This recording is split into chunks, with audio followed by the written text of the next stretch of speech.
Près de la fameuse tour de Belém à Lisbonne se dresse un bâtiment futuriste. Il a été dessiné par l'architecte indien Charles Correa. Il abrite le centre de recherche et de développement de la fondation Champalimaud. Le cœur des recherches portera sur la lutte contre le cancer et sur un programme de neurosciences.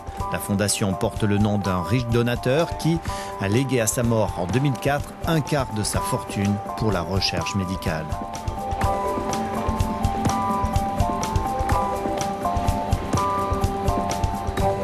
L'inauguration du site, qui peut accueillir 500 chercheurs, a eu lieu le 5 octobre. La date correspondait aussi au 100e anniversaire de la République portugaise. Et le président de la République, Aníbal Cavaco Silva, participait à l'événement. Je crois que c'est très important, pas uniquement pour le Portugal, mais aussi pour le monde entier, parce que la recherche va être utile pour tous ceux qui souffrent du cancer.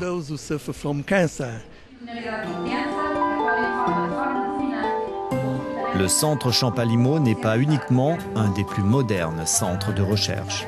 Il a aussi pour mission d'établir un lien entre cette recherche et l'hôpital.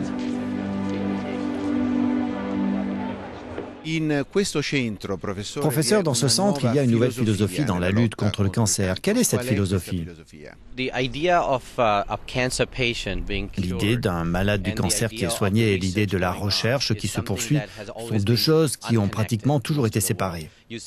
Vous avez des bâtiments où on fait de la recherche et d'autres bâtiments qui sont des hôpitaux de lutte contre le cancer.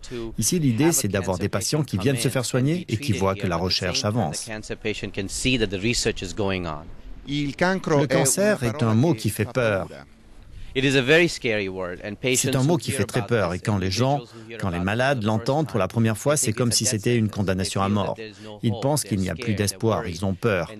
Et ils viennent à l'hôpital qui est parfois un endroit sombre où ils doivent se faire soigner, se faire des radios, attendre des diagnostics.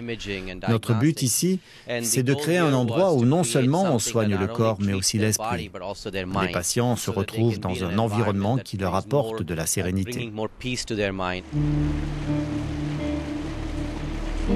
Ainsi, la chimiothérapie sera administrée aux patients dans cet espace à l'extérieur du bâtiment.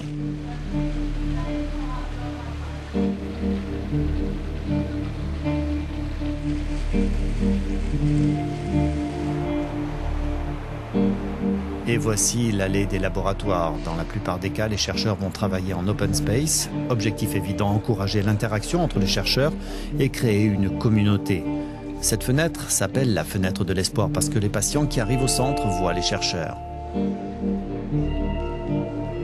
Et voici une des salles de radiothérapie. Cet appareil peut tourner sur 360 degrés autour du patient.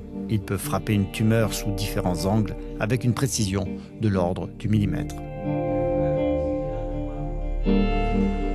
Les scanners émettent moins de radioactivité tout en étant plus précis. Et même si l'intensité des radiations est basse, on a construit des murs très épais et installé des portes métalliques très lourdes pour assurer une protection complète.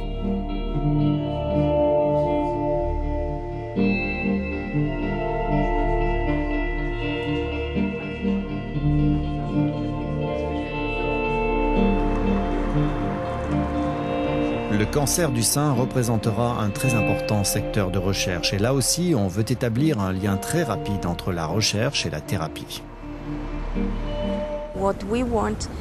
Nous voulons ici que ce qui est accompli dans la recherche soit très rapidement appliqué à l'hôpital.